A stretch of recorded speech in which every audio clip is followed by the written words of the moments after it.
Voy a poner a grabar y voy a poner a compartir también la pantalla. Ahí está. Ustedes me dicen si ven mi pantalla. Sí, profe. Se Sí, ve. profe, se Sí, ve. profe. Perfecto. Bien, bien. Quedamos siempre de acuerdo así. Si ustedes no entienden algo, si yo no soy clara, ustedes abren el micrófono y me digan, no entendimos ni jota lo que dijo hasta ahora. ¿Sí? Entendido. Bien, perfecto. No se queden con la duda, no se queden. Cuestionen siempre, pregunten. Este espacio justamente es para eso. Bueno, vamos entonces a nuestro tema del día. Lo que vamos a ver hoy, en la clase de hoy, son los epitelios glandulares. La clase anterior analizamos los epitelios de revestimiento. ¿Se acuerdan que nosotros dijimos que había 4 tejidos básicos en el organismo? Uno era el tejido epitelial, el otro es el tejido conjuntivo, el tejido muscular y el tejido nervioso. El tejido epitelial tiene las dos versiones, de revestimiento y los epitelios glandulares. ¿Y cuál era la diferencia entre estos dos tejidos? Era que uno estaba recubriendo las superficies libres del organismo, que se refería a las superficies externas o superficies internas, y el otro es un epitelio donde las células epiteliales tienen aumentada la capacidad de secretar sustancias. Esas células pueden estar en forma individual o pueden agruparse para formar órganos. Ese serían los dos tipos de tejidos epiteliales. Entonces, si yo voy al término de glándula, ¿ustedes qué me dicen? Denme alguien que me dé un concepto de lo que cree que es una glándula. ¿Qué es una glándula? Una glándula sería un conjunto de células que Muy se bien. encargan de elaborar y secretar sustancias. Muy bien. Entonces, ¿y un ejemplo sería cuál? ¿Puede ser las glándulas sudoríparas o no? Muy bien, puede ser una glándula, ahí el nombre ya lo antecede, glándula sudorípara, ¿sí? Que es la que nos permite a nosotros regular, apaguen los micrófonos, la que nos permite a nosotros, Eliana, ¿querés apagar? No sé si tenés tu micrófono. Nos permite a nosotros regular la temperatura corporal a través de esa sudoración. ¿Otro ejemplo? Glándula mamaria. Eliana, Las salivales.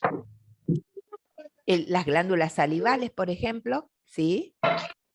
¿Sí? ¿Qué otro más? Las mamarias. Las glándulas mamarias, muy bien, perfecto. Otra más. ¿El Tiroides. páncreas? Las glándulas tiroides, muy bien, el páncreas. El páncreas es una glándula y es una glándula muy particular que la vamos a mencionar al final de la clase también. Las Muy bien. biliares, puede ser o no, también. ¿Las La cuál? glándula digestiva también. Por ejemplo, Pituitaria. ¿cuál? ¿Cuál? Las biliares, ¿o no? Las glándulas biliares. En este caso no es correcto. Está buena la introducción, pero no es correcto, porque las biliares en realidad si yo estoy interpretando lo que me querés decir, son las vesículas biliares. No sé si es eso lo que estás queriendo decir, pero la vesícula biliar va a ser un lugar de reservorio de la secreción de bilis, pero que no sale de esa vesícula, sino que la bilis viene del hígado, ¿sí? Entonces no es glándula biliar, sino es vesícula biliar, ¿sí? Profe, El hígado los es una glándula ovarios. también, ¿no? El hígado es una glándula que segrega un sinnúmero de sustancias que lo hacen sumamente importante como órgano. Sí, Profe, sí, los ovarios y los testículos también serían. sí, señor. Los ovarios y los testículos son glándulas, pero no son, no son cualquier tipo de glándulas es como es una combinación de glándulas, ¿sí? De glándula y de órgano que cumple otras funciones. Y ya vamos a ver cuál es la diferencia, ¿sí? La vamos a mencionar Las ahora. glándulas salivales también. Las glándulas salivales La glándula parótida es una glándula salival, está muy bien. Las suprarrenales. Muy bien, las glándulas suprarrenales. Muy La bien. glándula pituitaria. ¿Las glándulas cuál? Pituitaria. Pituitaria, muy bien, muy bien. Muy Y bien. pineal. La glándula ¿Y la pineal. célula caliciforme? La célula caliciforme es un ejemplo de glándula unicelular. Muy bien, muy bien. Estamos perfectos. Muy bien, me gusta, me gusta. Ahí vamos entonces. Bueno, lo que nosotros vamos a ver hoy entonces van a ser los epitelios glandulares. ¿Sí? Voy a ver si puedo desactivar porque hay un micrófono que me está haciendo interferencia. Eso le iba a decir, profe, si usted no puede desactivar los micrófonos. Ahí ya Sí, apagó la chica el ahí, micrófono. ahí está. Yo lo desactivé, pero traten de recordar. Si abren el micrófono, lo cierran automáticamente para poder, porque si no hace mucho ruido. Bueno, nosotros vamos a ver los epitelios glandulares y desde el punto de vista vamos a decir, desde el punto de vista de la producción animal, hay una glándula que a nosotros nos va a interesar, que es la glándula mamaria, pero también es una glándula que tiene muchos problemas porque en la parte de patología es una glándula que por su intensa actividad de renovación de células está sumamente expuesta a cambios y esos cambios muchas veces no son cambios de multiplicación celular ordenada, sino que se desorganizan y eso va a dar origen a la presencia de patologías como son los tumores mamarios. Entonces, esa es una glándula importante, tanto desde el punto de vista clínico como el punto de vista de la producción animal. Las características de las células epiteliales son las mismas características que vimos la clase pasada. Son células epiteliales, solamente que van a tener ese poder de secretar aumentado. Pero ellas están apoyadas en su membrana basal.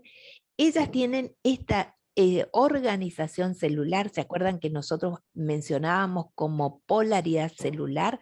Donde la célula organizaba los elementos en el citoplasma apical o en el citoplasma basal.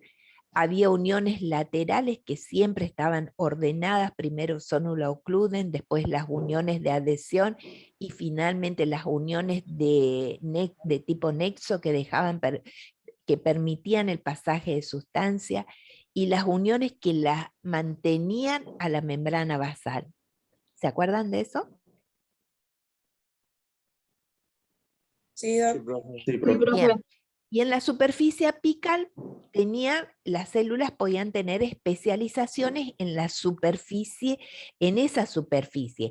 Ahora, con respecto a esas especializaciones en la superficie apical, nosotros vamos a ver ahora que las células que están formando glándulas, que forman el epitelio glandular, tienen escasamente, nosotros vamos a describir especializaciones de la superficie apical. No vamos a hacer mención de cilios, ni de microvellosidades, ni de estereocilios, porque las células no la necesitan. Eso necesitan las células que absorben, pero las que van a secretar no necesitan tener microvellosidades, no necesitan tener cilios porque no van a mover nada. Entonces, esas especializaciones no están presentes en las células de los epitelios glandulares. El epitelio siempre es un tejido avascular, las células están juntas unas con otras y por eso no hay sustancia intercelular, que es lo que están mencionando acá. Hay una alta densidad de células porque en un mismo espacio, al estar las células unas al lado de otras, entran muchas células. A eso se refiere que hay una alta densidad celular. Las uniones celulares están presentes, ¿sí? Hay zónulas ocludens, zónula adherens, desmosomas. Los límites no son visibles. La forma y el tamaño del núcleo nos orienta también sobre la forma que tiene la célula. Y tiene presente siempre un citoesqueleto. Dijimos que la clasificación es la clasificación que utilizábamos la clase pasada, y en este caso las funciones son justamente la función de secreción la que está aumentada. Bien, ¿cómo se forman los epitelios glandulares? Esa es la primera pregunta, eso es lo primero que tenemos que entender. El epitelio es epitelio, y viene un epitelio que está puesto así en una superficie y de a poco sus células se van multiplicando, pero se van introduciendo. Fíjense acá, este es un esquema donde hay una pequeña multiplicación de células y acá la multiplicación de células aumenta. Y esto es lo que va a dar origen a la porción glandular del epitelio. Es un epitelio de superficie que se introduce en el tejido y esas células van a cambiar sus características en la formación de la glándula y va a quedar la porción más profunda que está pintada de color verdoso acá, que es la que donde las células van a adquirir su capacidad de secreción. Y el resto de las células va a permanecer como células de revestimiento, pero va a formar un conducto que va a sacar la secreción de estas células verdes hacia la superficie. ¿Sí? Eso, el cambio de color es solamente para el gráfico, ¿no? En realidad no cambia de color, ¿o sí? Solamente para el gráfico. Hay algunas pequeñas diferencias entre las células de los conductos y las células secretoras que vamos a mencionarlo, pero a los fines para entender cómo es la formación, le ponemos un color distinto. A veces no es tan fácil diferenciar las células del conducto de las células secretoras, porque son células epiteliales y tenemos que trabajar con bastante aumento, con coloraciones especiales para diferenciarlo. ¿Sí? Profe, Estas son más células de revestimiento y estas son las células de secreción. Sí, escucho. ¿Quién me dijo, profe? yo, pero no sé si el chico va a hablar. Bueno, no, dale, habla vos primero. Lo que tenía intriga para preguntarle recién Ujú. era que ellos cambian ahí porque tocan el tejido, entonces. Ellos cambian porque tocan el tejido. ¿A esto te referís? ¿A esta Sí, o parte? sea, al cambiar sus características son cuando se unen al tejido o ya cuando se van formando ya cambian. No, mientras se van formando ya cambian. Esta es la formación, ¿sí? Y acá hay una organización. Primero es macizo y después se queda como un espacio o una luz, nosotros mencionamos, que va a dar origen a el tubo para que pueda salir la secreción, porque estas células no están en la superficie, ellas se metieron, es como que yo hago una presión y meto algo en el tejido. Entonces, queda un canal, acá se forma un canal para que la secreción de esta célula pueda alcanzar la superficie.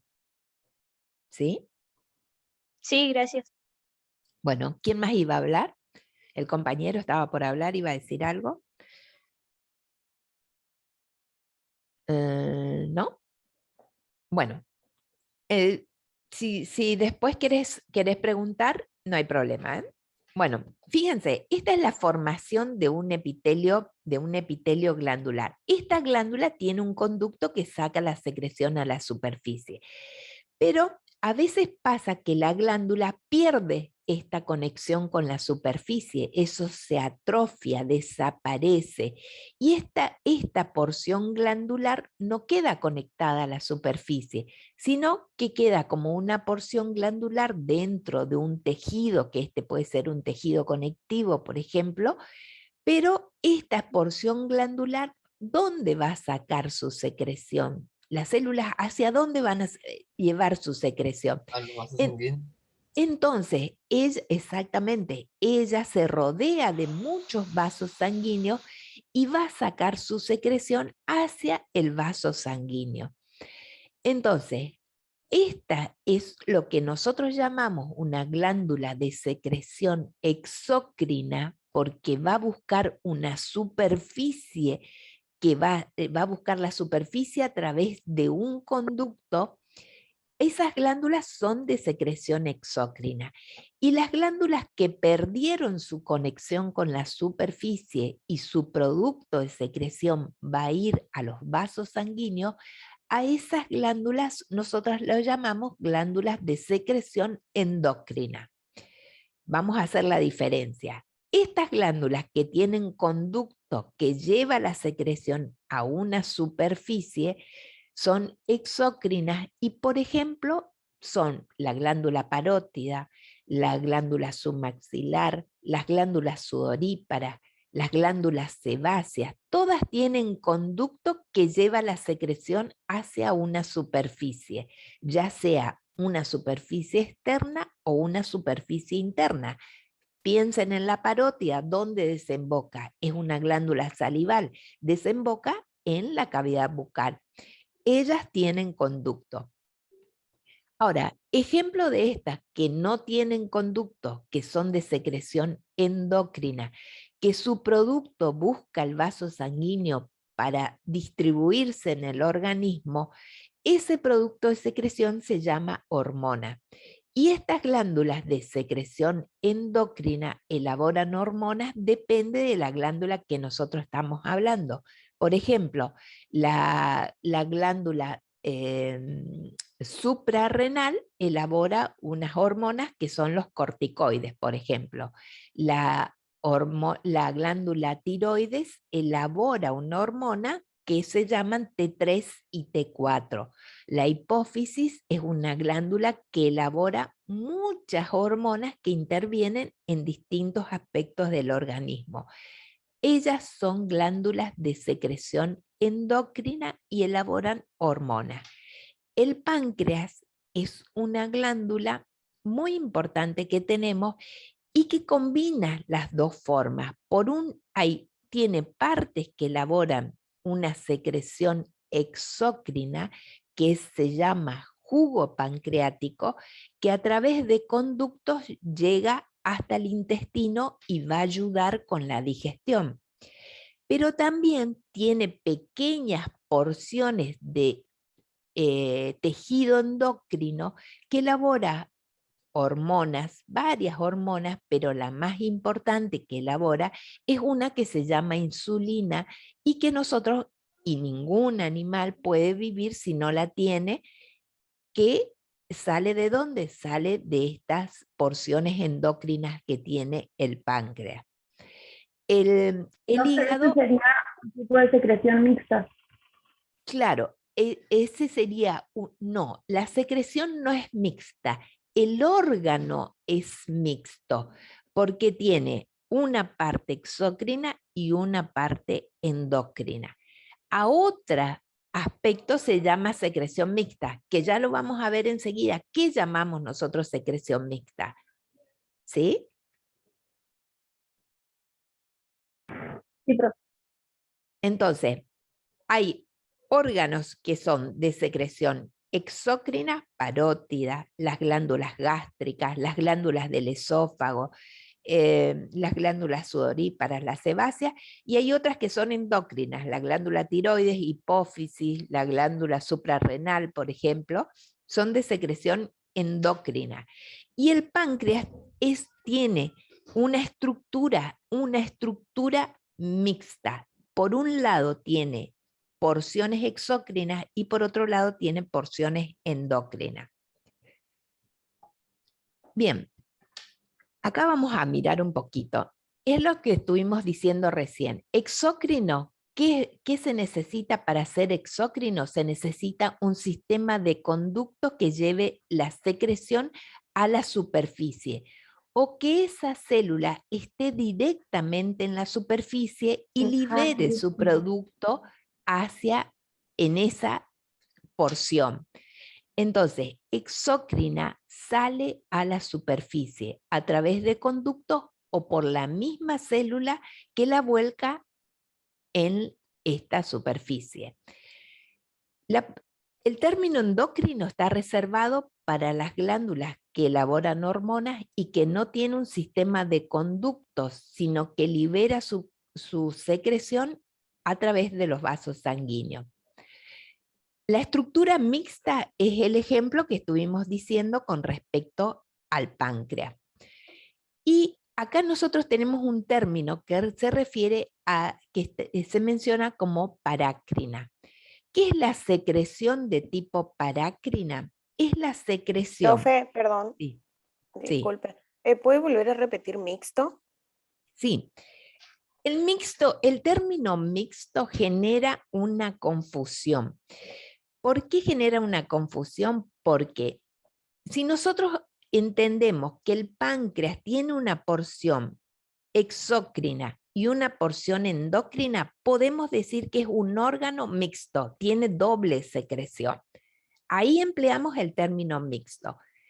Pero también ustedes se van a dar cuenta que después cuando hablamos de secreción, nosotros vamos a hacer una clasificación que nos va a llevar a utilizar ese término y no quiere decir exactamente lo mismo. Pero quiero terminar de explicar para poder ver si ustedes me entendieron. ¿Sí? Queda pendiente este término.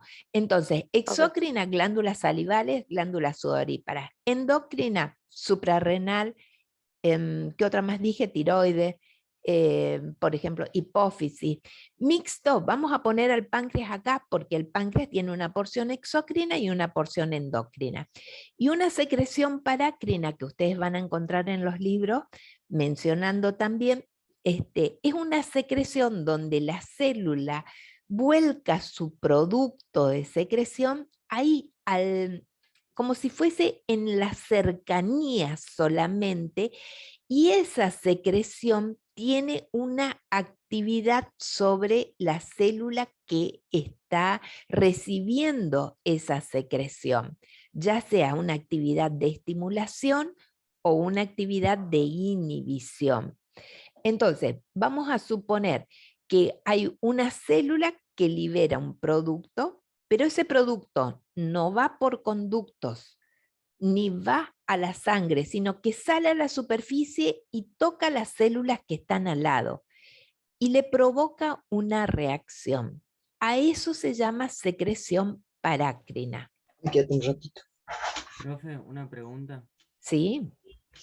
¿Qué actividad tenía de inhibición y cuál otra? De inhibición o de estimulación.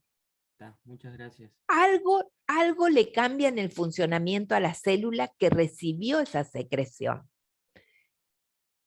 Una forma también de clasificar los epitelios glandulares son cuando nosotros hacemos mención a los que son solamente formados por una célula, donde una célula es la unidad secretora, como son las células caliciformes en el intestino o son las células caliciformes en la tráquea. Esta es una coloración especial para destacar las células caliciformes, que se llama una coloración de Paz, donde se ven a las células de un color magenta, de un color fucsia. Y fíjense que el producto de secreción está saliendo acá a la superficie. Y estas células son las que elaboran el moco, ese que está en las vías respiratorias, o lo que se llama mucus, que son sinónimos, que se acomoda sobre la superficie del intestino para que el jugo gástrico que pasa al intestino con el alimento no dañe a la célula. ¿Sí? ¿Me siguen hasta ahí? Sí, profe. ¿Puede Bueno. repetir lo último, por favor? Sí, que elaboran un mucus que protege a las células estas que están acá. Se acomoda el mucus sobre las células y está protegiendo, porque acuérdense que en el intestino, por ejemplo, está recibiendo lo que viene del estómago. Y lo que viene del estómago tiene ácido clorhídrico. Y ese ácido clorhídrico puede dañar a estas células si no existiera el mucus que está protegiéndolo. Y esa es la función que tiene ese mucus. En el aparato respiratorio también están estas células mucosas, y esas células mucosas lo que hacen es proteger a las células de la invasión bacteriana, por ejemplo, y hacen un mucus muy espeso para que las bacterias o los virus les dificulte llegar hasta las vías respiratorias inferiores. Entonces, nosotros tenemos glándulas que son unicelulares, el ejemplo son las células caliciformes, o las glándulas que son multicelulares, que están formadas por varias de estas unidades secretoras, que a su vez están formadas por muchas células y que necesitan ese conducto. Un ejemplo de eso es la glándula mamaria. Bueno, acá vemos otra vez la imagen, que era para reforzar la primera, cómo se forma la glándula, que viene de una invaginación del epitelio, y esa invaginación, la parte más profunda es la porción secretora, y la parte que queda conectando a la superficie es la porción de conducción, ¿sí? Entonces, nosotros se introduce en el tejido que está por debajo del tejido epitelial, que es tejido conjuntivo. Ese tejido conjuntivo le va a hacer las veces de un sostén a la porción secretora de la glándula, ¿sí? Lo va a rodear y le va a aportar ¿en qué? Le va a aportar en muchos vasos sanguíneos, porque acuérdense que este tejido epitelial no tiene vasos sanguíneos propios, entonces necesita. Entonces, nosotros vamos a tener en una glándula dos porciones. Una porción que secreta y una porción que conduce. A esa porción que secreta, que está formada por la unidad secretora que se ubica profundamente, y la parte de conducción, se llaman una glándula parénquima. Y todo el tejido conectivo que está sosteniendo a esa estructura se llama estroma.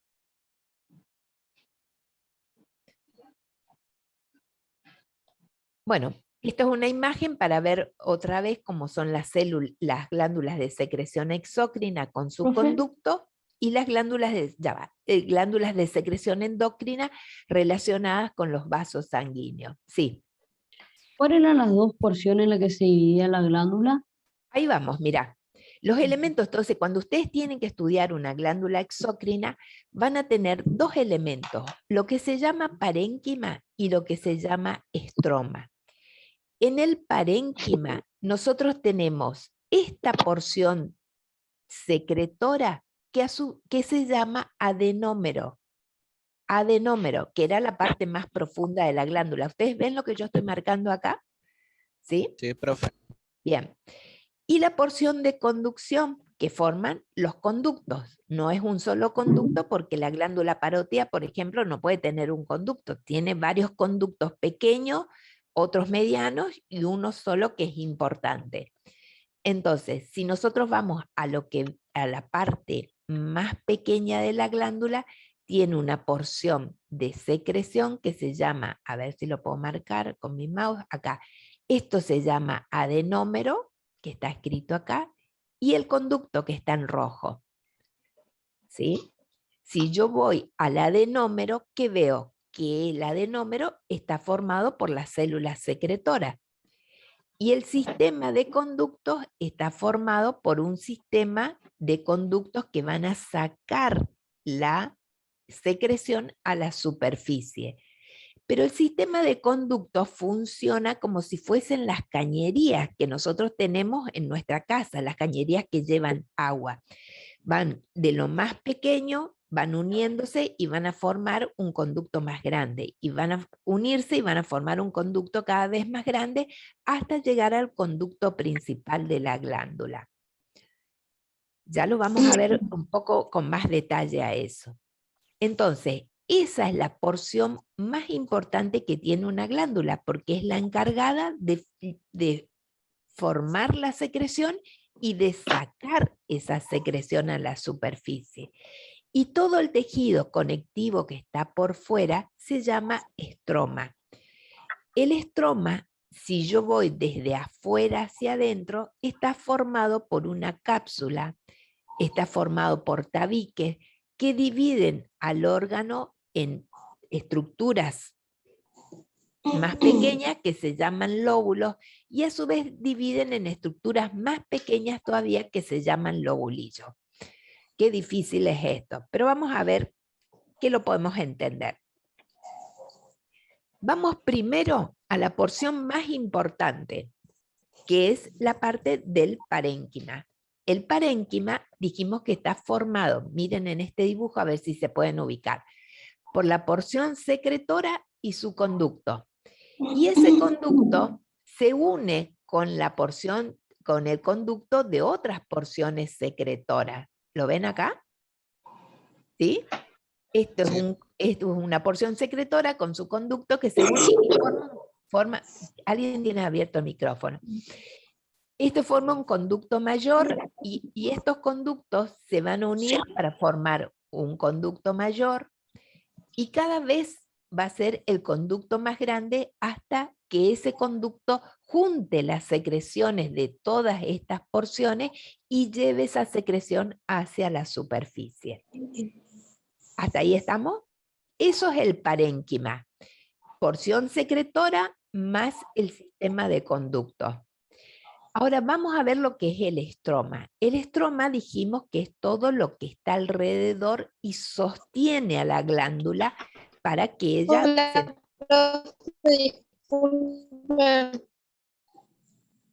¿Sí? ¿Podría volver a explicar ese tema de la secreción del conducto, por favor? Sí, la secreción sale ¿de dónde? De estas unidades más pequeñas que son los adenómeros. Adenómeros, y el primer conducto que sale del adenómero después se va a juntar con el conducto de otros adenómeros y van a formar un conducto mayor. Y ese conducto se va a unir con conductos que vienen de otras porciones y van a formar un conducto mayor y cada vez es mayor hasta formar el conducto principal, que es el que va a sacar finalmente la secreción hacia la superficie. ¿Sí? Me hace recordar a los alveolos. Sí. Profe, pero la porción secretora sería entonces la parte más profunda, por así decirlo. Es esta pequeña que está acá, es el adenómero, ¿sí? Es el Hasta adenómero. llegar a la superficie. Esta es la que elabora la secreción y esa secreción va a ser este camino. Va a ser este por el camino, conducto. por el hasta conducto hasta la superficie. Okay. La secreción, pueden apagar los micrófonos. Chicos, acostúmbrense a apagar los micrófonos, por favor. Esta porción secretora está pintada en verde para que les llame la atención. Siempre la porción que secreta es esta. Y esto es lo que forma el adenómero. Y la porción que conduce, la primera parte de la porción que conduce, va a formar el inicio del sistema de conducto. ¿Sí? Ahora vamos a la parte del estroma, que es el tejido conectivo que está rodeando toda la estructura. Desde afuera hacia adentro, yo voy a suponer, a ver, ¿qué tengo acá para mostrarles? Vamos a suponer que esto que tengo acá sea la glándula parótida. Yo saco la glándula parótida de un animal y tengo esto. Yo por fuera de esa glándula parótida voy a encontrar un tejido que rodea a esa glándula y la separa del resto de las estructuras que están en la cavidad bucal. A ese tejido conectivo que está por fuera se llama cápsula, que no está representado acá, pero estaría por fuera rodeando a toda la estructura esta que está acá. Esa cápsula se mete y va a dividir en pequeñas porciones que se llaman lóbulos.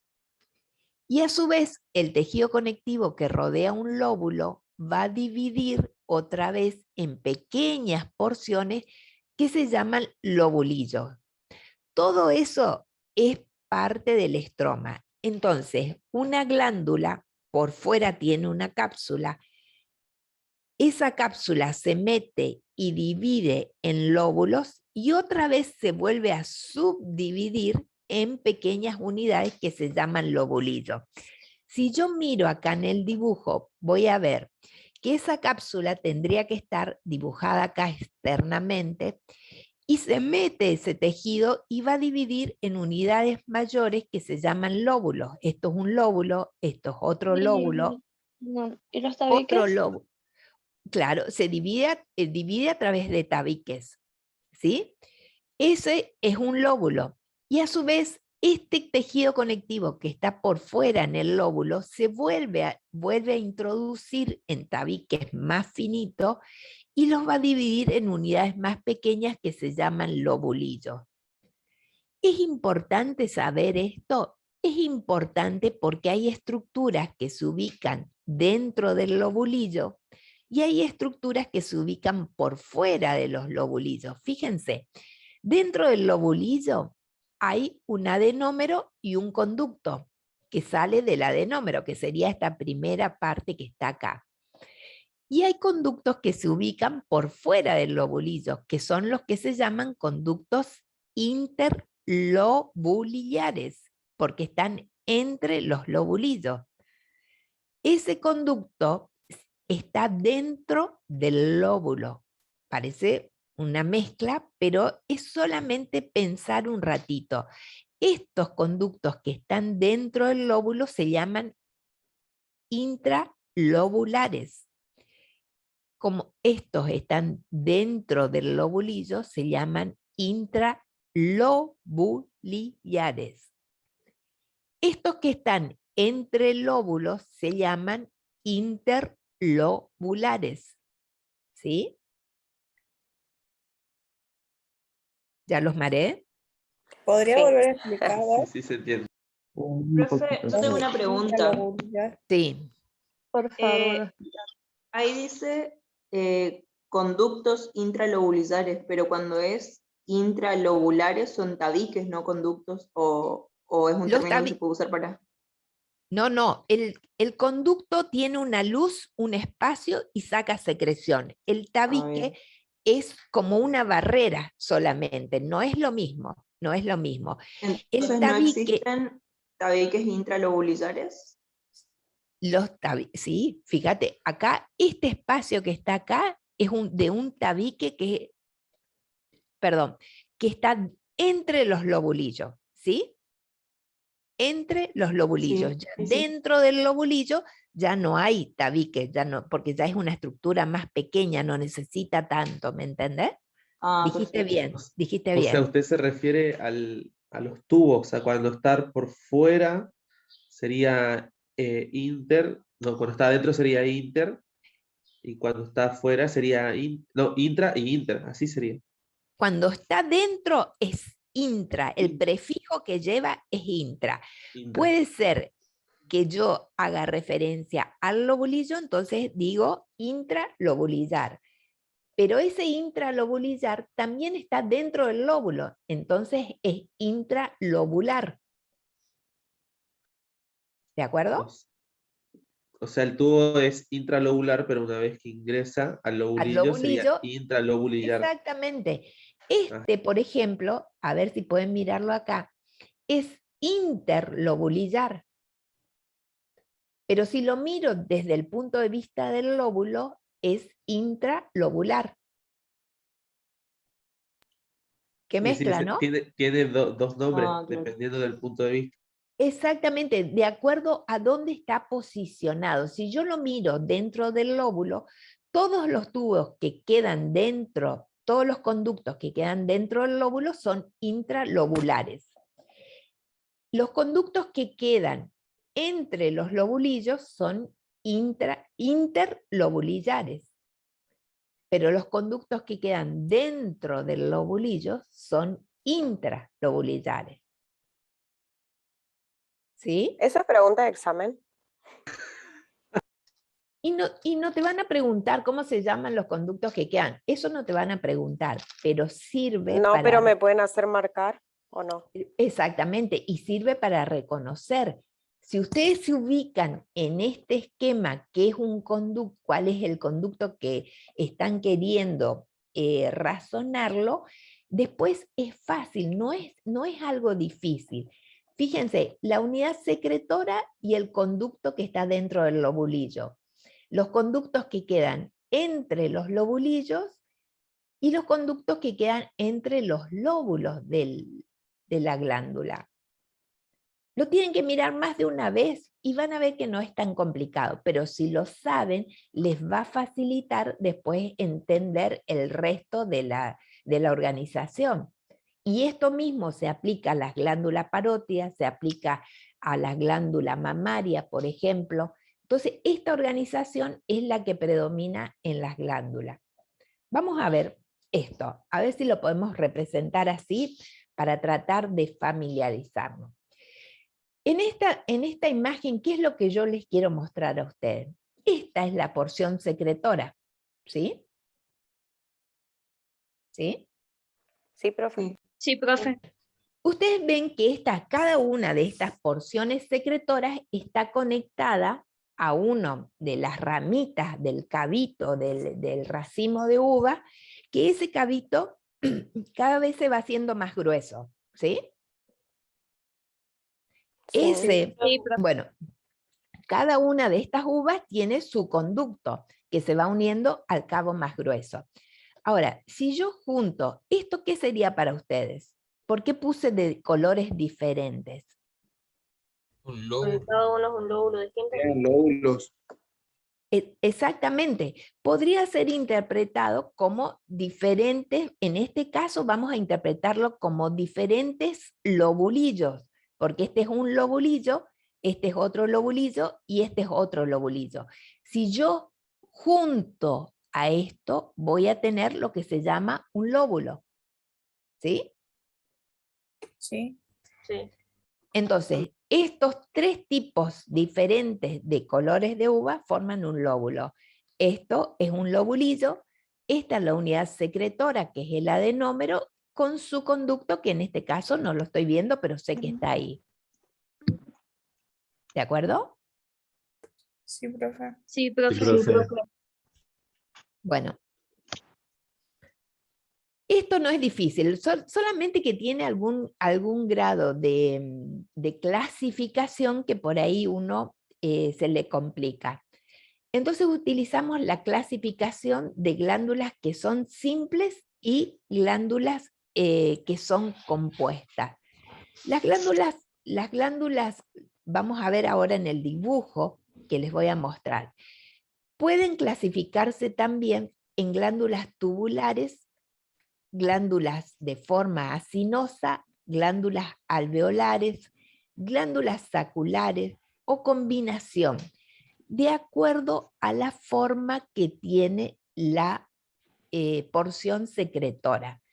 Fíjense acá, esta es lo que se llama una glándula tubular, porque la porción secretora, que es la parte más profunda, tiene forma de tubo. Esto ya es la porción de conducción.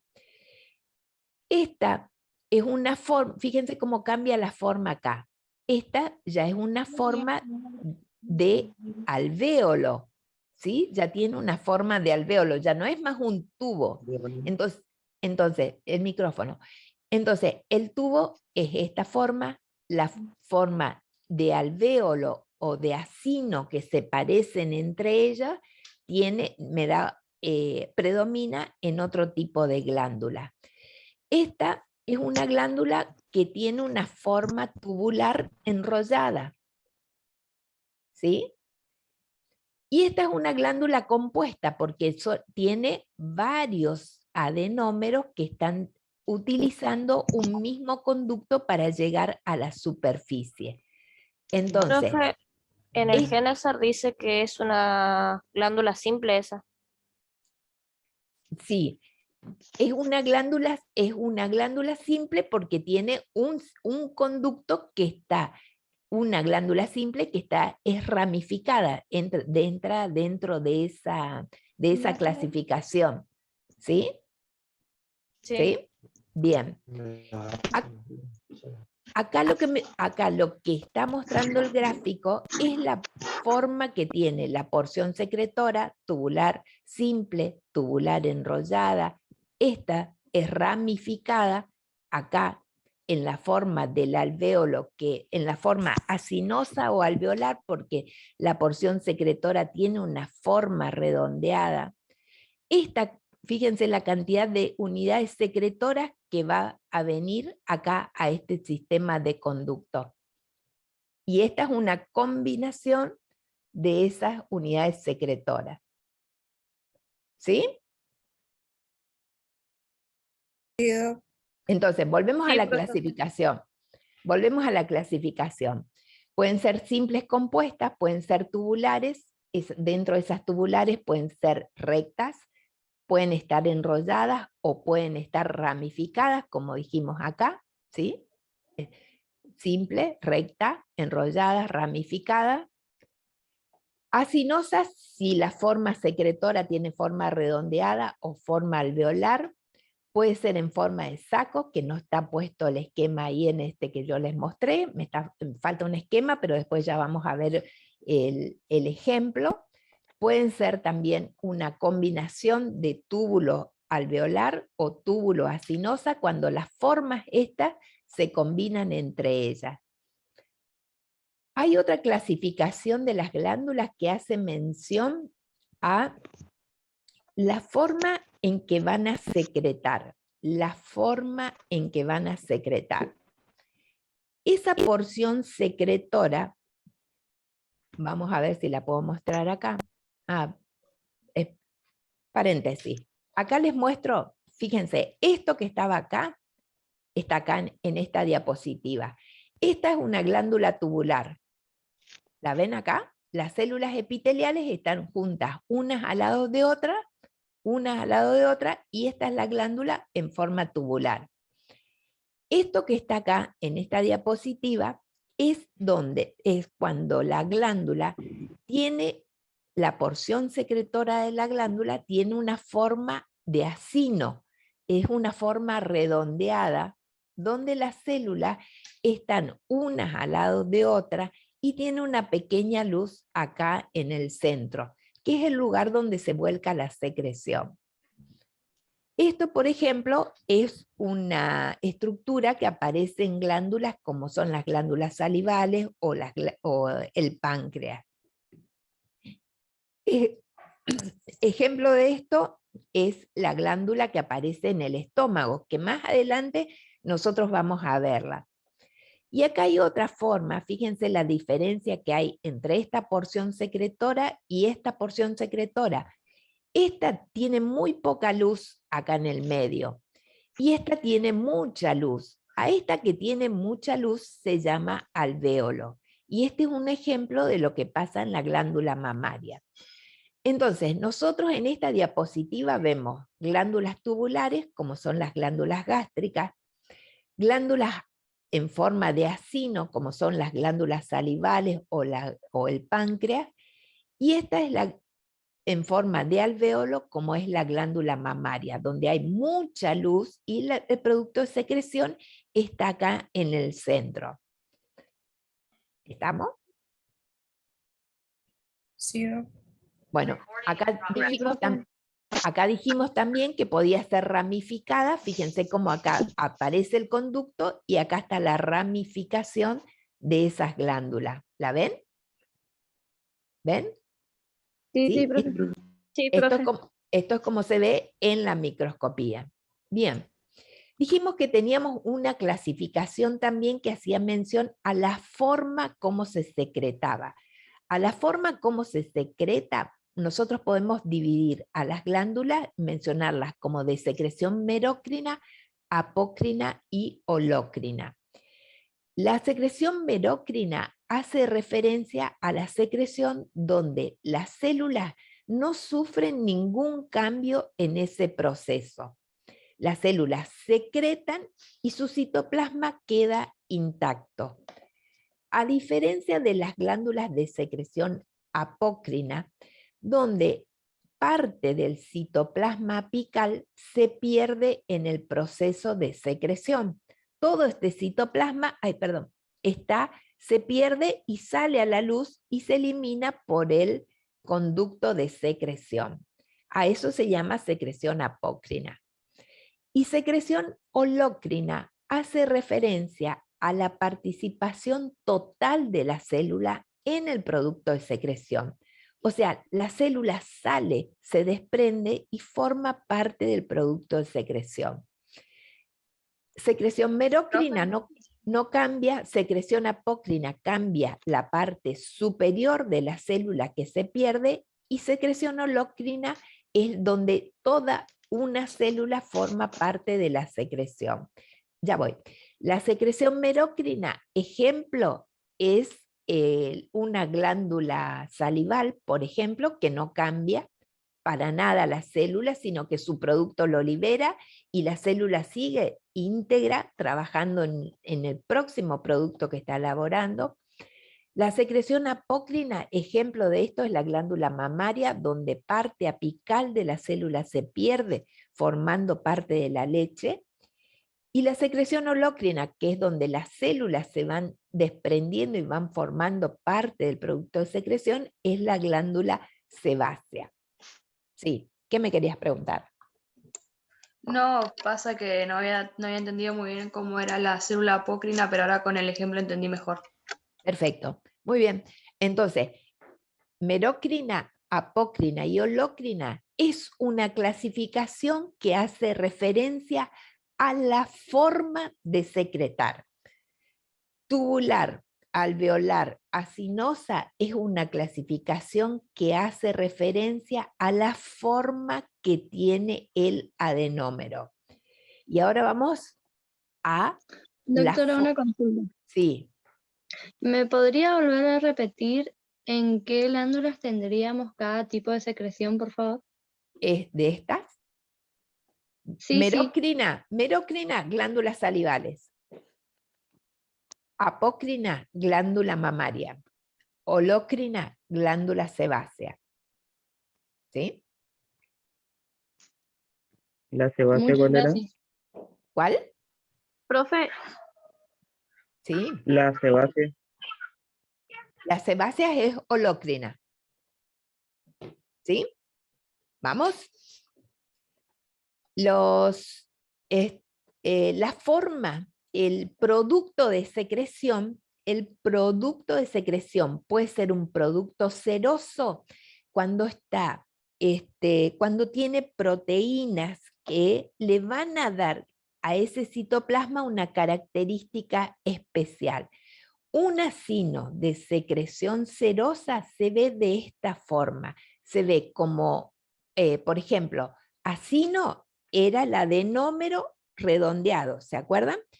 Ese adenómero puede tener una secreción serosa donde ese producto de secreción se acumula acá en la parte apical de la célula y le da una tonalidad intensa a ese citoplasma, intensamente acidófila. Fíjense, este es el núcleo que está posicionado en una región basal, ¿sí? Todo es el acino, acá está el núcleo, acá deberían estar los límites de la célula, solo que yo no los veo, pero veo que el núcleo está acá y el producto de secreción está acá, en la parte apical de la célula. Y ese acino se tiñe intensamente, fíjense el producto de secreción, se tiñe intensamente. Es como si nosotros nos imagináramos estos almohadones, acá posicionaríamos el núcleo en la parte basal, esta es la parte apical de la célula, y el producto de secreción se va a liberar hacia el centro porque acá está el primer conducto. Esos núcleos en el acino seroso son núcleos redondeados ubicados en la porción medio basal de la célula. Este acino, ¿dónde está presente? Está presente en la glándula parótida que tiene acinos de secreción serosa. Acá vemos la imagen, acá está el acino, acá están los núcleos, ¿sí? Los núcleos. Acá vemos, el páncreas también es una glándula de secreción serosa pura. Yo veo estos acinos tanto en la parótida como en el páncreas, solamente que tengo que hacer después una pequeña diferenciación porque siempre en histología necesito saber si lo que estoy mirando es parótida o es páncreas, que ya lo vamos a analizar. ¿Sí? Entonces tenemos acinos serosos. Acá hay otro tipo de adenómero en forma de acino, pero cuya secreción es mucosa, donde veo la diferencia es en los núcleos. Los núcleos están alargados y achatados hacia la superficie basal, Y el citoplasma de esta célula tiene el producto de secreción sumamente claro porque es una glicoproteína, una mucina que está y que no toma el colorante. Entonces yo veo los acinos con el núcleo achatado, ¿lo ven acá el núcleo? Y el producto de secreción en el centro de cada una de estas células que están pegaditas unas con otras, pero eso prácticamente no se tiñe. Eso es lo que me define que el acino es un acino mucoso. Fíjense acá, los núcleos alargados, achatados hacia la periferia, y toda la parte apical del citoplasma de todas estas células aparece de una tonalidad sumamente clara, como si nosotros estuviéramos viendo esta pizza así, sumamente clara, no se tiñe, que es diferente de esto que es ceroso. Esto es ceroso y esto es mucoso. ¿Consiguen ver la diferencia? Sí, profe, súper claros. Muy bien. Hay otros acinos que son mixtos, que combinan la parte mucosa con la parte cerosa. Entonces tienen una porción mucosa y una porción cerosa, como si nosotros juntáramos, esta sería la porción mucosa y esta es la cerosa. De hecho, que esta parte se llama semiluna o media luna de Giannuzzi, que es la porción cerosa. Esta porción cerosa, a través de los espacios entre célula y célula, va a buscar a este conducto para sacar su secreción, pero siempre lo hace a través de conductos.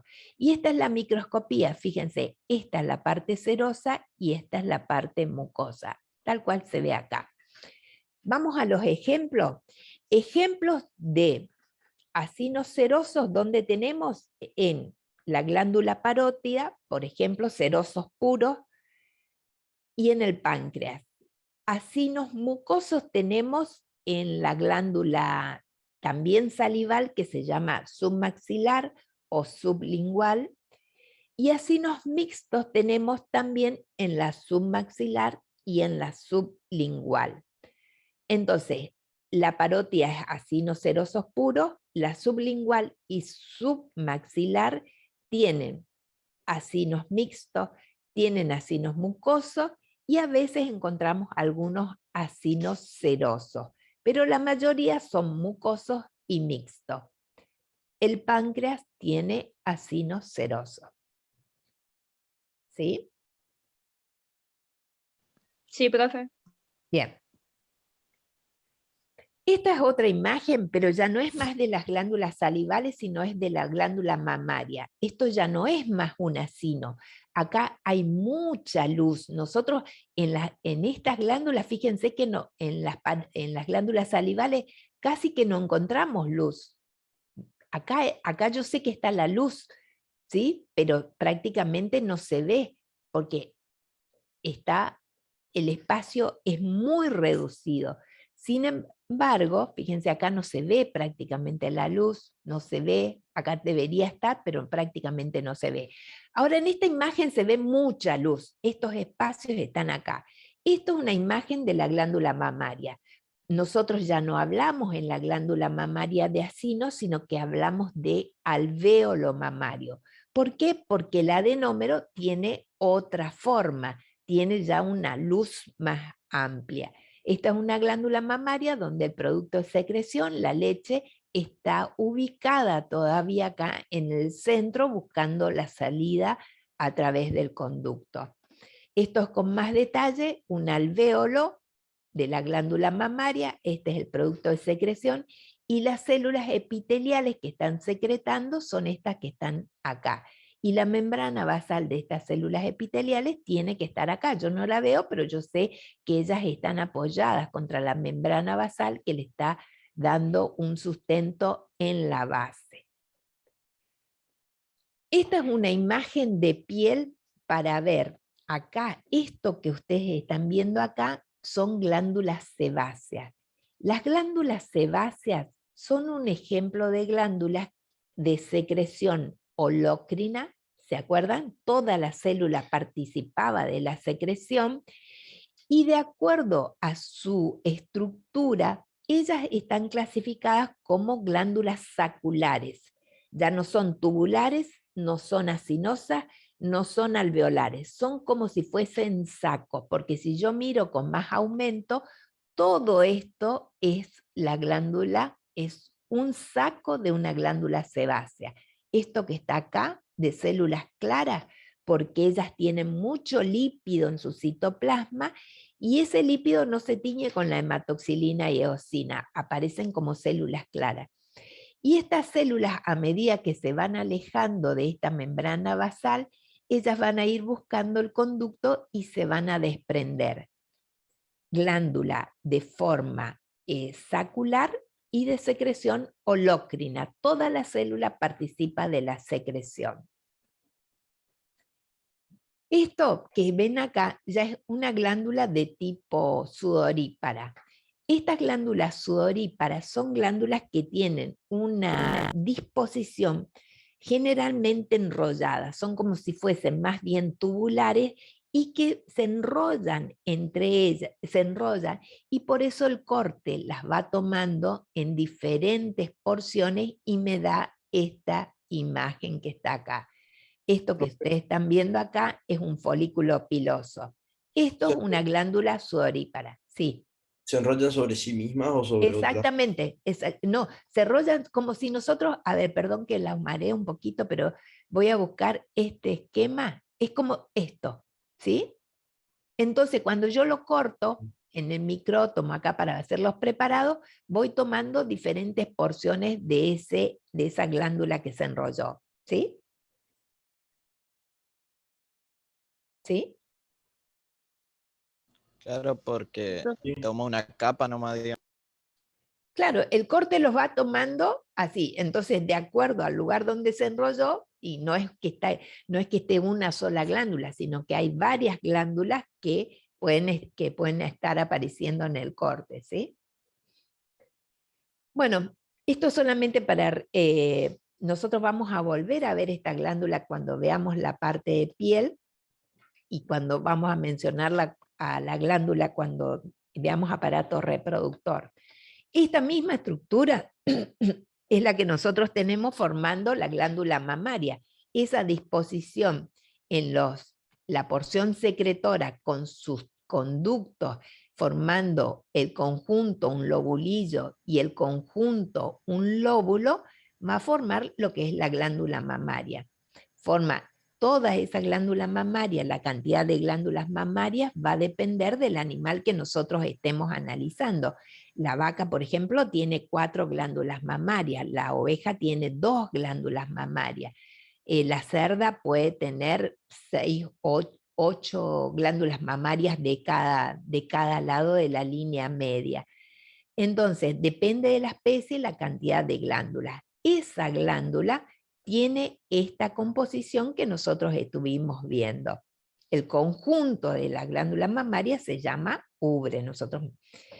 Y esa en la formación, primero se va a formar como una saliencia, que es la que va a formar el pezón, y parte de esas células se van a introducir en el tejido conectivo, como nosotros vimos al principio, y van a formar el primer sistema de conductos, que después van a formar la porción secretora.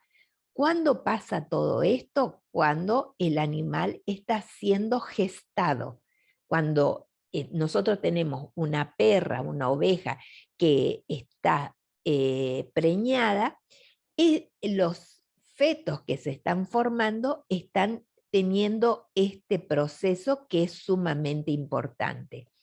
Este proceso se va a interrumpir en el macho por la acción de las hormonas masculinas y va a quedar solamente formado esta estructura que es el pezón. Pero en la hembra se va a desarrollar el sistema de conductos que después, durante la pubertad y la preñez, después que sucede más adelante en la vida del animal, va a ser importante para que desarrolle su propia glándula. Es solamente para mostrar cómo se aplica esto en la estructura de la glándula.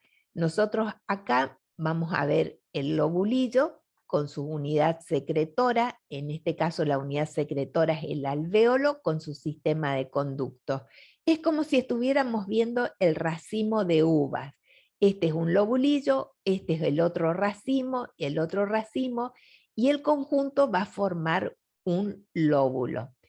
Y todo eso va a ir desembocando en un sistema de conductos que cada vez adquiere un diámetro mayor.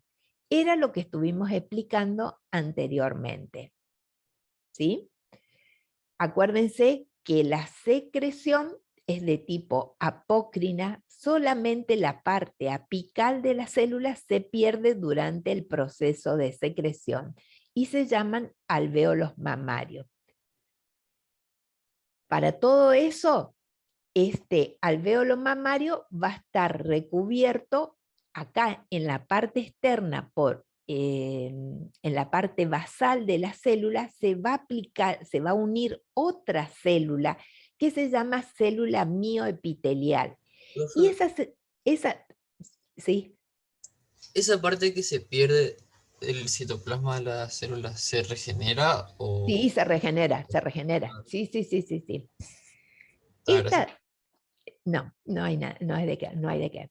Acá hay una célula que se ubica por fuera del alvéolo mamario, que es una célula que tiene unas características de ser célula contráctil.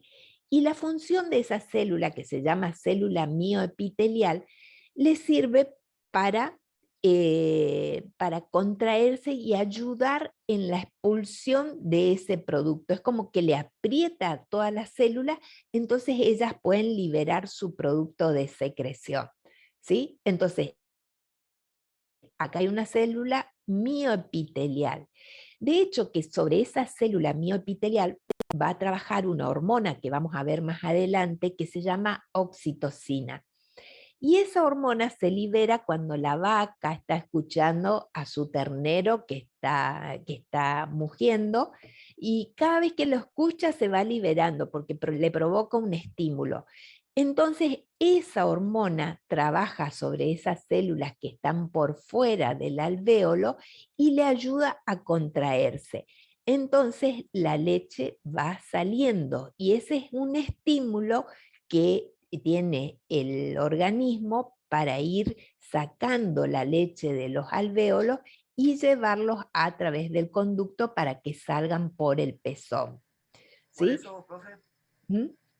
por eso que se le estimula cuando se le va a ordeñar, ¿no es cierto? Exactamente, eso es un paso importantísimo porque eso, bueno, más adelante ustedes van a ver, pero a modo de curiosidad les comento que la vaca reserva la leche en los alvéolos y por eso necesita un estímulo para que toda esa leche que está en los alvéolos venga por acá y salga a través del pezón. Eso demanda algunos minutos para llegar.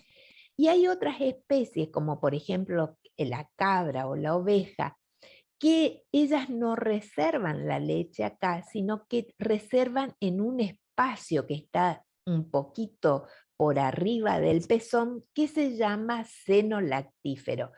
Entonces, cuando ellas ven su cordero, su cabrito, o cuando escuchan las máquinas de ordeñe, el estímulo es más corto porque ellas ya tienen la leche reservada en este espacio.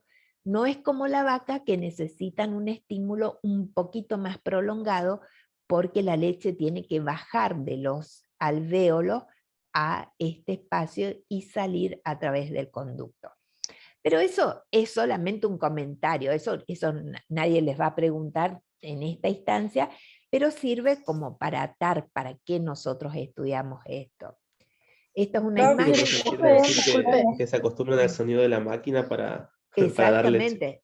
Exactamente. Ustedes después van a ver en la parte de zootecnia, en la parte de producción, como esos sonidos son importantes. Y como esa hormona que está en la hipófisis trabaja ¿dónde? No trabaja sobre las células de secreción, porque ellas ya secretaron, trabaja sobre las células mioepiteliales. Esta es una imagen de una... O sea que los gatos, por ejemplo, que amasan es por lo mismo que las vacas hay que estimularlas antes. También es un estímulo, exactamente. Entonces, profe, ¿tienen distintas reservas, distinto animal? Los lugares donde se reserva es diferente, exactamente. Sí. Profe, Esta es una por eso imagen- también.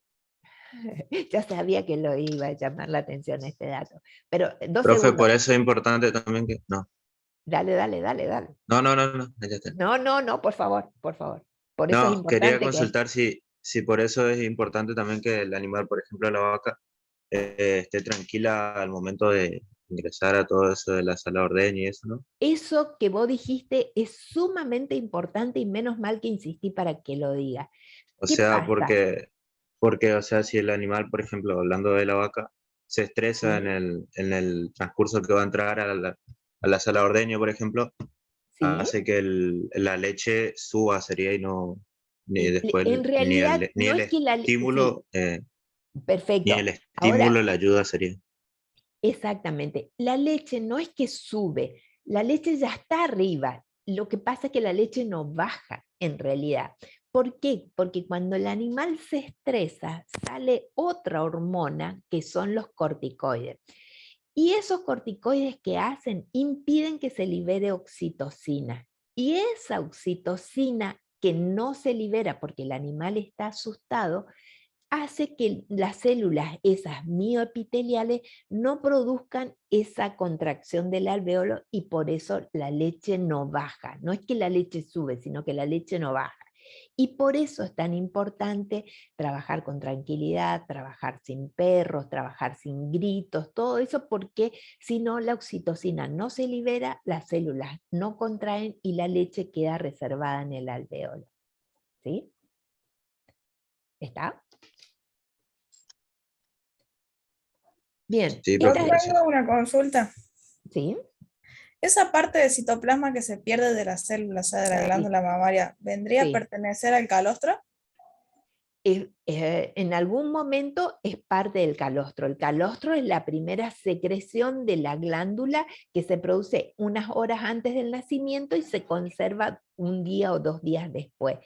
Esa forma parte también, pero no es lo único, sino que el calostro también tiene un componente en inmunoglobulinas y un componente en otros elementos que lo hace diferente a la leche. Pero después que el calostro ya no se segrega más, después de las 24, 48 horas, depende de la especie, se segrega leche. La leche está formada por la parte apical de las células. También está formada por parte apical de las células, hasta que se produce el destete. ¿Sí? Sí, Doc, gracias. Y otra Bien. cosa, o sea Sí. que la glándula mamaria vendría a pertenecer a un tipo de secreción regulada porque necesita un estímulo. No, la secreción se produce. La liberación de la secreción es la que necesita el estímulo. ¿Sí? Muchas gracias, Doc. Bien. Bueno, esta es una imagen que teníamos acá para ver una glándula mamaria que de una hembra que es prepuber, o sea, todavía no entró en pubertad, y esta es una glándula mamaria de una hembra que ya está ciclando. Esta es una imagen totalmente distinta y la vamos a trabajar más adelante, pero esto ya corresponde a unas glándulas de secreción endocrina, o sea, ya no necesitan conducto. Esta es una disposición que tienen las glándulas que se llama formando folículos. Esta es una imagen de la glándula tiroides, donde la secreción de estas células que se ubican acá está acumulada en una parte de esta estructura del folículo que se llama coloide. Esto después va a salir de este lugar y va a buscar los vasos sanguíneos que están acá por fuera para distribuirse en el resto del organismo. Esto es glándula tiroides y la estructura, esta forma de disponerse se llama folículo. Acá están las células que elaboran la secreción y es la secreción que recibe el nombre de coloide. ¿Estamos? Es glándula endocrina. Acá se ve con más detalle el coloide, todo esto que es el folículo, y estas son las células que elaboran la secreción. Por fuera de este folículo están los vasos sanguíneos. Esta es una fotografía de otra glándula de secreción endocrina, que es la glándula adrenal. Esta glándula adrenal tiene una disposición de células que vamos a ver acá con detalle, que va a ir variando de acuerdo a las regiones. Ustedes van a ver en el práctico, seguramente van a ver cómo las células que se ubican acá en la periferia se disponen como si fuesen nidos celulares, y a esa disposición se la denomina disposición glomerular.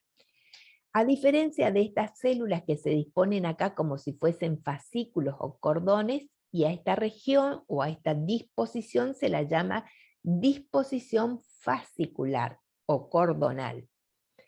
Y hay otra que es aparentemente más desorganizada, que se llama disposición reticular, como si las líneas, los cordones de células se entrecruzaran entre ellos y aparece como más desordenado, que es lo que va a formar una disposición reticular. Todas estas regiones van a elaborar hormonas diferentes. Esta es una imagen de la zona media, que es la disposición en forma de fascículo. ¿Qué quiero mencionar acá? Que en la glándula adrenal nosotros tenemos disposición glomerular, fascicular y en forma reticular. En la glándula tiroides... ¿Eso en las glándulas endocrinas? Eso es una disposición, por ejemplo, de glándula endocrina. La glándula adrenal es una glándula endocrina.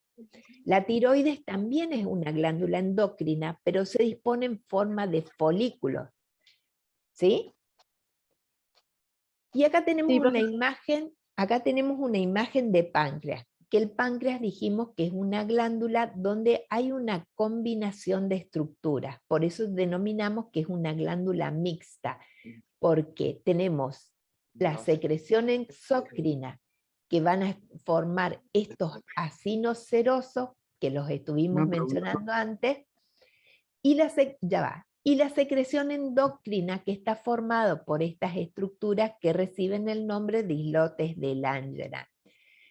Esto va a formar lo que se llama el jugo pancreático, que va a terminar en el intestino ayudando con la digestión de los alimentos. Y esto va a secretar hormonas, una de ellas es la insulina, que es sumamente importante. ¿Sí? Eso le voy a preguntar.